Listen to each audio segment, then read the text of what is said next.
Hello guys and welcome back to Planet 40k, the Necrons channel. I know I've shaved my head now, it's a bit better, but let's get on with today's video. So today we're going to be talking about the Seraptek heavy construct from the Necrons index. No, it's not in the Necrons index, is it? It's from the Imperial Armor Compendium thing, but it's available to the Necron faction. So we're going to be going through the datasheet and giving it a Planet 40k rating at the end of the video. So let's get straight into this datasheet. At the back of the data card, it's 540 points. It's an expensive boy, although it did used to be 600 points in 9th edition.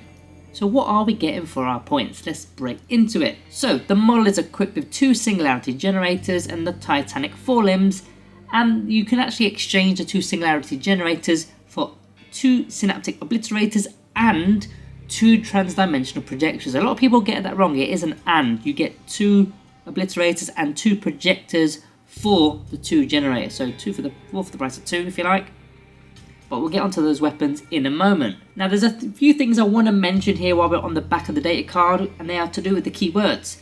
The first is the Walker keyword. Now this is going to relate to heroic intervention from the core rules as the stratagems, because it's 2 command points, and you can effectively charge in your opponent's charge phase. If you are within 6 inches of an enemy unit, it will be 2 command points as mentioned. You can't really do it with vehicles unless they've got the Walker keyword, which it does. You will still have to roll to make that charge move. A lot of people seem to think you just automatically get it. You do have to make a charge as if it was your charge phase, but you will have access to that charge. Although you will not be getting the bonus for the charge, which will be the fight first ability. You're not going to get that, unfortunately. Now the second part to note from the back of the data card is the towering keyword, which is a huge keyword at this point in time in the 10th edition. So what does the towering keyword do? It's all to do with terrain and visibility. I'll read out the visibility part, which is in 2 places within the core rules. It's under ruins and it's also under woods. So I'll read it out for you. So models cannot see over or through this terrain feature, i.e. a unit outside of this terrain feature cannot draw a line of sight onto a target on the other side of it, even if it would be possible to draw a line of sight to that target through open windows and doors, etc. This is the bit that's important. Aircraft and towering models are exceptions to this. Visibility to and from such models is determined normally, even if this terrain feature is wholly in between them and the observing model. Models can see into the terrain feature normally, and models that are wholly within the terrain feature can see out normally. So basically, when you've got the towering keyword, you could be seen, and also you can see everything. You're pretty much towering over the entire battlefield. Now of course that is going to be a good thing as well as a bad thing, because you can also be targeted, but you can target all those little pesky units that have got indirect firepower perhaps, and all that stuff. So now we've got the rear side of the data card done. Let's flip this card over and let's get on to the front side. And first we're going to start with the statistics, and we're going to make comparisons to the 9th edition stats and see where our points are being spent. So to start us off is the movement is 10 inches, it used to be 12. Now that 10 inches is still rapid, and this model is pretty big. Now it's not going to be that easy to move around because of the sheer size of this thing, but we've already got those kind of problems with the Monolith, the Silent King, the Tesseract Bolt, so we're kind of already used to this kind of problem, but it's still pretty quick for what it does. The toughness has of course gone up because that's what monsters and vehicles have got this edition. It used to be toughness 8, it is now toughness 12, which is a pretty good toughness this edition, so I'm okay with that. The save is a 3+, but it's also got the 5+ invulnerable save, which is nice. The wounds has gone down, it used to be 28, it's now 24. Still good, we've got the invuln save, so there's a bit of protection there. Leadership 7+, and the objective control is 10, which is quite high, although we are spending 540 points for only 10 OC, but hey, what more can you give it really? So that is the stats for the Seraptek heavy construct. Let's get into the weapons. Let's get into the main thing that we need to talk about in this datasheet. There's a lot to go through here. I'm going to try and simplify this for you as best as I can because it can be quite confusing. The very first line, which is the singularity generator, you get 2 of those as an option.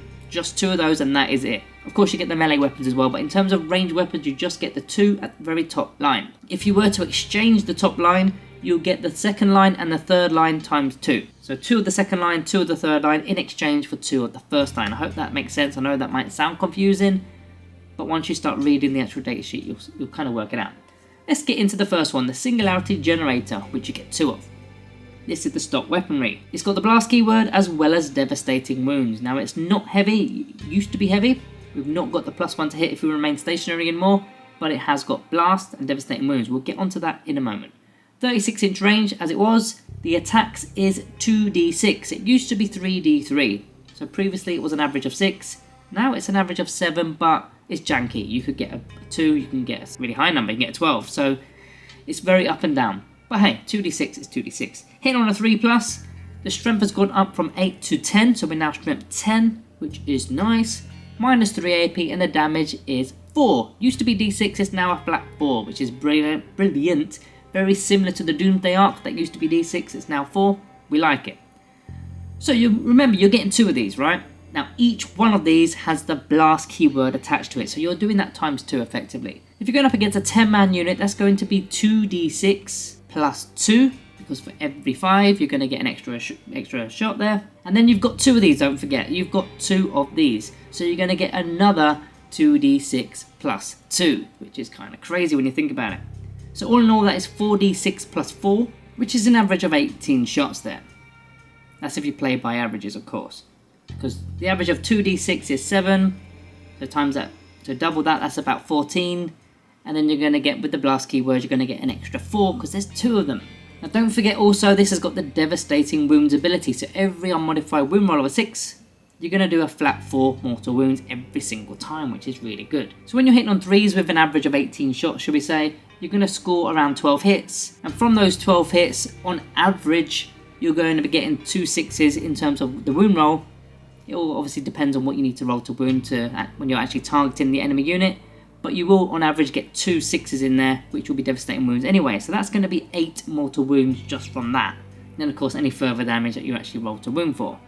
So yeah, this is literally devastating. This is a pretty decent weapon, and it's just the fact that it's got blast. It just gives you that much more oomph than it previously did. Now what would you be targeting with these generators? What would you be targeting? Now for me, there's 2 options here. Either it's elite infantry, toughness 5 infantry, or infantry with a lot of wounds. It could be terminators perhaps with 3 wounds. Some of them have got 4 wounds, custodies and things like that. Anything that's got a lot of wounds and is toughness 5. Alternatively, and probably the main target really, is monsters and vehicles. With the sheer amount of shots you're going to get, even if their toughness is higher than our strength, we're still going to get a few through, and we're still going to get those devastating wounds on, which is the main play here. That's why it's so good. If you're going up against toughness 10, you're wounded on 4s. Toughness 9 or less, of course, you're wounded on 3s. So there's a lot of different targets that you can approach with this weapon, which is why I quite like it, and I think I would actually keep that weapon on. But let's go through the second option here, which is the 2 Seraptek Obliterators and 2 Transdimensional Projectors. So the Obliterators have got the Sustain Hits 2 ability, and again they're not heavy. They used to be heavy. They used to be 72 inches. In fact, there's not really a point of comparing these weapons to the 9th edition, because I feel like they've completely flipped these weapons over. The Obliterator's kind of doing what the Projectors did, and the Projector's doing what the Obliterator did, if that makes any sense. But I suppose we'll go through it, right? We'll go through it. So it's got 48-inch range, it's got 8 attacks, it's got Ballistic Skill 3+, Strength 5, -1 AP, and 2 damage. The damage used to be 6 as an example, so they've flipped it over. Now again, it's not heavy, but you've got Sustain Hits 2. This is a perfect Space Marine killer. Strength is 5, you're wounded on 3s. Potentially you're wounded on 4s against the tougher stuff. -1, yeah, it could be better, but -1 is -1, and 2 damage, of course, removes a model for every single one. And you get 8 attacks with it, which isn't bad, and Sustain Hits 2, of course. So on average, you'll get at least one of them to be Sustain Hits. So you will in fact get the missed shots that you've taken will likely come back. So yeah, a Space Marine killer with that one, and you've got 2 of them, don't forget, in fact. So you haven't just got 8 shots, you've got 16 shots. So I almost forgot that myself. 16 shots, nearly 3 6s in there. Pretty good. Now the 2 Transdimensional Projectors, again, we've lost the heavy keyword, and they're not blast either this time. Now this used to be the anti-infantry weapon, it's now the mega strength 24 weapon. So it is 2 shots, 48-inch range, 2 shots only. So that's 2 shots isn't great. Against invulnerable saves especially, it's not that great. It is strength 24. It used to be strength 6, so that's what I mean about the switch over. 24. -4 AP, and the damage is D6 plus 4. So mega damage there, you're getting about, what, 7 or 8 damage for every single one that goes through, but you've only got 2 shots. Well, no. You haven't, you've got 2 of these, so you've only got 4 shots. Don't forget that there's 2. Keep forgetting it. Right, so yeah, what are you targeting with this? You're pretty much targeting the biggest stuff, aren't you?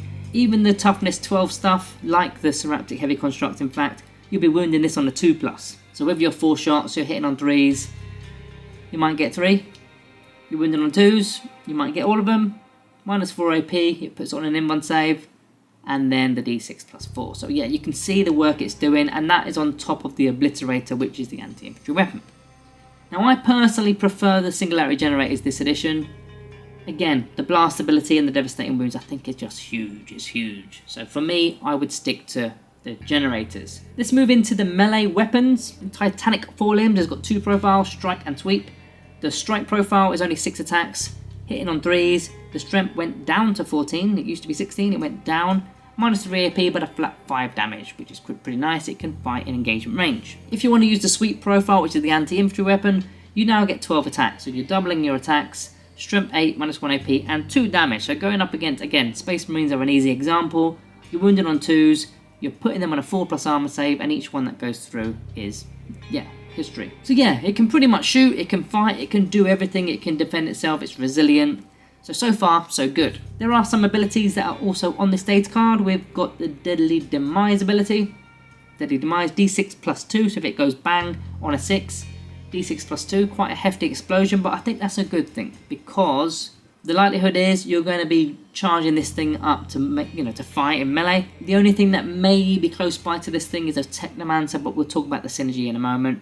But yeah, the Deadly Demise or the Explode ability in 9th edition used to be 2d6 and it was on 5+ as well. So it is slightly, it's less damaging. It could be a good thing, it could be a bad thing. We've then got reanimation protocols, which is nice. You could be using things to buff that. We'll get onto that as well. The unique ability is Terrifying Monstrosity. At the start of the fight phase, each enemy unit within engagement range of one or more of these models with the ability must take a battle shock test. Must take a battle shock test. So that could get you some secondary points.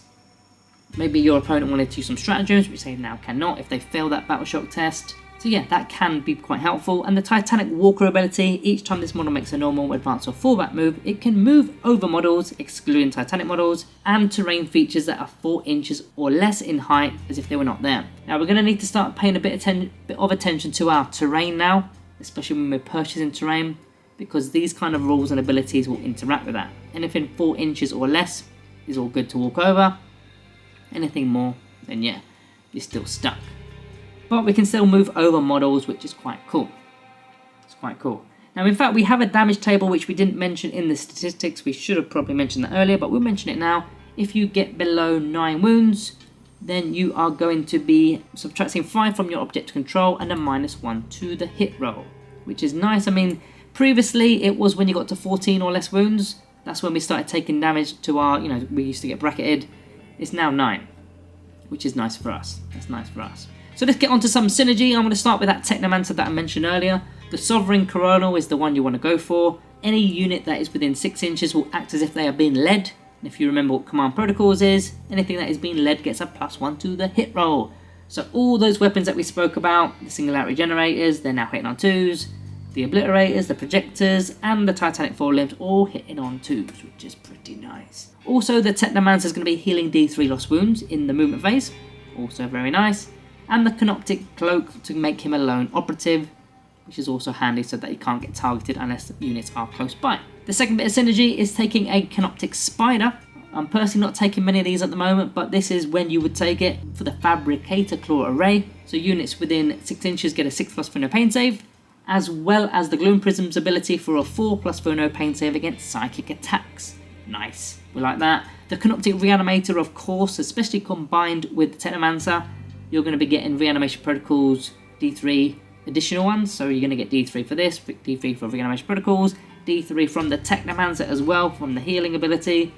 So yeah, there's a lot of healing going off with already quite a tanky, resilient model. Another one which is a little bit unique is the Silent King. I wanted to get him in here because he's not going to get many mentions. I don't rate him that much, but this is probably where I would use him. I would potentially take him with the Silent King for the Fair Enough Stars Aura, which is one of the Trioc abilities that you can select. And units within 6 inches get to reroll hit rolls and wound rolls of a 1. So if you are potentially being led by that Technomancer, and then you're also rerolling all your 1s as well, yeah, pretty good, pretty good. In fact, I'd further boost this by just taking 2 of these things. 2 of these with the Silent King Technomancers. That's got to be a list that I need to try, really. But yeah, all in all, this thing's got a 3+ armor save. It could have a 5. It's got a 5+ invulnerable save. It could have a 6+ feel no pain save.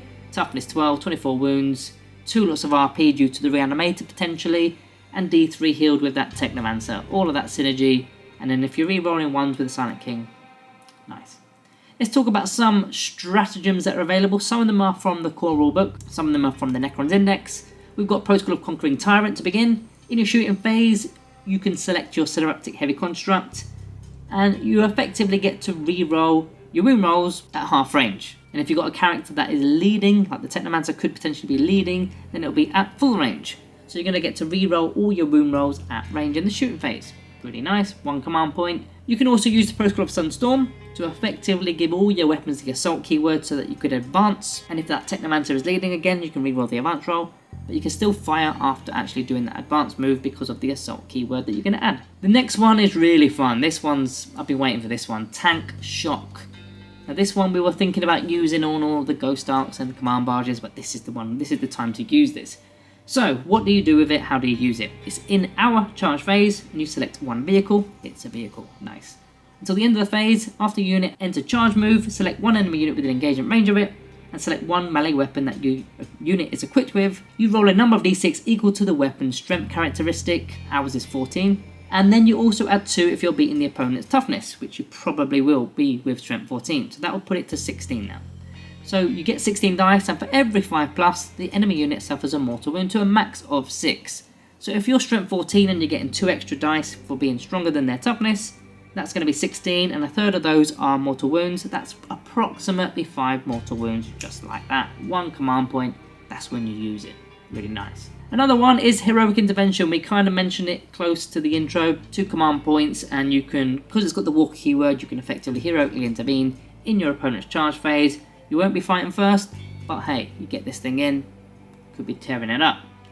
Now what are we doing with this thing? Let's talk about what are we going to be doing with this Seraptek Heavy Construct. Now this is our big, super heavy with the towering ability to ignore those terrain features, which is currently a pretty big deal in the 10th edition at the moment. I mean, this thing is on the same sort of level as Imperial Knights, or any kind of Knights really. But those Knights can be kitted out into, you know, the way they want to be kitted out, whereas we've not got that many options. Yes, we've got a few gun options, but the Knights can at least do stuff. They can change up their loadouts and whatnot.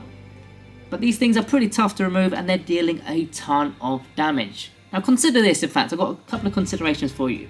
If you took a Necron Warrior Blob, 20 of them, 240 points, you took an Overlord for 85, you then took a Cryptsec, which is between 50 and 60, and the Cryptophrolls for 40 points, and then you threw in a Reanimator for 95. That combination is about 515 points, give or take, which isn't far off the construct. But you've got to ask yourself which one has the better damage output. You can ask the same thing, in fact, if you take 3 Doomsday Arcs. 3 Doomsday Arcs is... Bear with me, I haven't got the maths ready. 185 times 3 is 555. So it's almost the same. 15 points more, in fact. But that's got its own advantages and disadvantages because the Doomsday Arcs are 3 separate units. They can be on 3 separate objectives, and your opponent has to target 3 different things. There's no damage spillage and whatnot. So, you know, you've got pros and cons to doing either or. But of course, those Doomsday Arcs are not towering. That's the main thing here. The fact that this thing is towering, you're not hiding from it. You're not hiding from it. So let's get on to the pros and cons from the Heavy Constructs. We've got the pros of, well, the first one is towering. We just mentioned that. We've not really got much that towers that's good. And towering right now is a big thing. It's a big thing in 10th edition.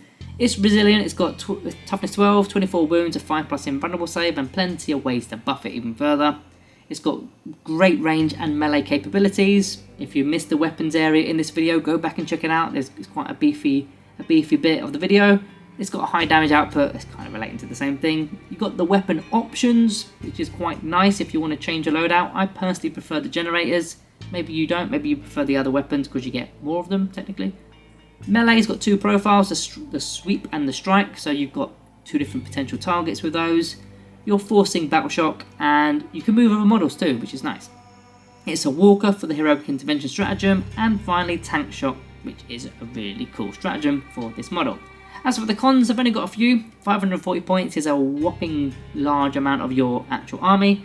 For your 2k game, that's just over a quarter of your whole army there, which means you're going to have less units in your army overall, which means less units to score victory points, whether it's primaries, whether it's secondaries, and yeah, your opponent is just going to focus fire. If you're going up against, say, Space Marines and they use Oath of Moment against this thing, they're going to just absolutely focus fire in it and annihilate it. So there is swings and roundabouts to having one of these kind of models. But let's get on to the Planet 40k rating for the Seraptek Heavy Construct. This one's going to be high, to be honest with you, because I mean, I didn't expect it to be this high when I was doing the video, but the more I think about this model, the more I think, wow, this is actually a pretty big deal for us at the moment. It's just a shame that, you know, purchasing it or getting the 3D printing it is going to be a bit of a pain in the butt. But for the Planet 40k rating today, I'm going to be going with a Planet 40k rating of 4.5 stars. So guys, if you've enjoyed the video today, remember to like and subscribe on your exits. Thank you all for watching. See you in the next one.